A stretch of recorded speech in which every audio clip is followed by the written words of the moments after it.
શ્રી પરમાત્મને નમઃ. ઓમ પૂર્ણમદઃ પૂર્ણમિદં પૂર્ણાત પૂર્ણમુદચ્યતે પૂર્ણસ્ય પૂર્ણમાદાય પૂર્ણમેવાવશિષ્યતે. આપ સાંભળી રહ્યા છો આપણી યુટ્યુબ ચેનલ ધાર્મિક, એમાં આપ સૌનું હાર્દિક સ્વાગત છે. આજના વિડીયોમાં આપણે સાંભળીશું શ્રીમદ ભગવદ્ ગીતાનો અધ્યાય 6 આત્મસંયમ યોગના શ્લોક ક્રમાંક 35 વિશે સાંભળીશું. આગલા શ્લોકો એટલે કે 33 અને 34 શ્લોકમાં અર્જુને ભગવાનને કહ્યું છે કે તમે મને સમદર્શન એટલે સમત્વ યોગ મને કહ્યો, પણ અમારા મનની ચંચળતા એટલી છે કે આપણે સ્થિર જોતા નથી. તો એ મન ચંચળ વિહવળ મન છે, જિદ્દી છે. એ મન કેવું છે તો કે વાયુના જેવું છે, અતિ મુશ્કેલ છે એને પકડવાનું. તો એવા મનને સમત્વ યોગ કેવી રીતે એમાં લાવવો જોઈએ, તો એના જવાબમાં આજે ભગવાને કહ્યું છે કે શ્રી ભગવાન વાચ અસંશયમ મહાબાહો મનો દુર્નિગ્રહમ ચલમ અભ્યાસેન તુ કૌંતેય વૈરાગ્યેણ ચ ગૃહ્યતે. આ શ્લોકમાં આવતા સંસ્કૃત શબ્દોના ગુજરાતી અર્થ: મનઃ એટલે આ મન, ચલમ એટલે ઘણું ચંચળ છે, દુર્નિગ્રહમ એટલે મુશ્કેલીથી વશ થનારું, અસંશયમ એટલે આ તારું કહેવું બિલકુલ બરાબર છે, કૌંતેય એટલે હે કુંતી પુત્ર, અભ્યાસેન એટલે અભ્યાસથી, વૈરાગ્યેણ એટલે વૈરાગ્ય વડે, ગૃહ્યતે એટલે વશમાં થાય છે. આ શ્લોકનું ગુજરાતી અનુવાદ શ્રી ભગવાન અર્જુનને કહે છે: હે મહાબાહો, ખરેખર ચંચળ મનને વશ કરવું એ કઠણ છે, તો પણ હે કૌંતેય, અભ્યાસ અને વૈરાગ્ય વડે તે વશ કરી શકાય છે.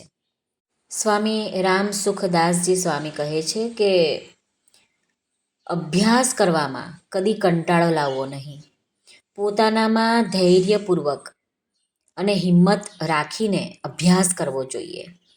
તો આ મનને વશ કરવામાં ઘણું સહેલાઈ પડે છે. અર્જુનના માતા કુંતીજી બહુ જ વિવેકશીલ તથા ભોગોથી વિરક્ત રહેવાવાળા હતા.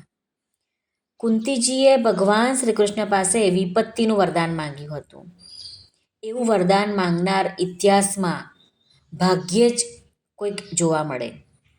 આથી અહીં અર્જુનને ભગવાને કૌંતેય એમ કહીને સંબોધન કર્યું છે કે જેવી રીતે તારી માતા કુંતી ભગવાનમાં આસક્તિ છે અને સંસારથી વિરક્ત થઈને પરમાત્મા સાથે જોડાયેલા છે, એવી જ રીતે તું પણ મનને સંસારથી હટાવીને પરમાત્મામાં લગાવી દે. હવે ભગવાને કહ્યું છે કે અભ્યાસ કર. તો કેવો અભ્યાસ કરવો જોઈએ?